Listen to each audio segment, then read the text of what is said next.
Hi everyone, and welcome to the third edition of 10 Tricks in 10 Days.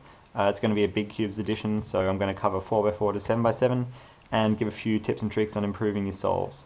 Now just bear in mind that I'm catering to a wide audience, varying from beginner solvers to people who've been cubing for many years. So some tips may be relevant to you, some may not. So just keep that in mind, because it's pretty much impossible for one tip to be really useful to absolutely everyone.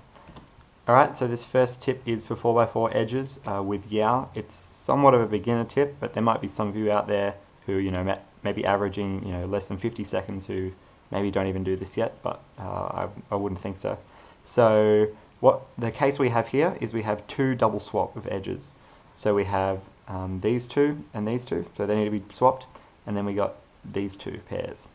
So sort of intuitively how someone might tackle this when they're first learning 4x4 or first learning Yau would be to do something like the following. So they would flip the edge here first, replace it with that edge, flip it back, and then maybe bring these two into the front and then flip it again.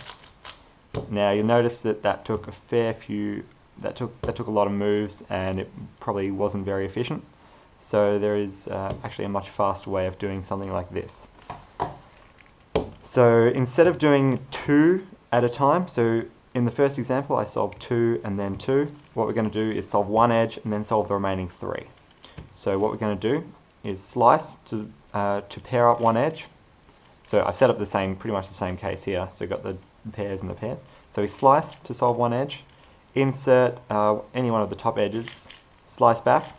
So we've solved our first edge, and because we know we had these two here and these two here to begin with, when we slice back again, it'll form this new edge. Then all we need to do is replace this with the corresponding edge in the right orientation, and it will solve the remaining two. So there you go. See you tomorrow.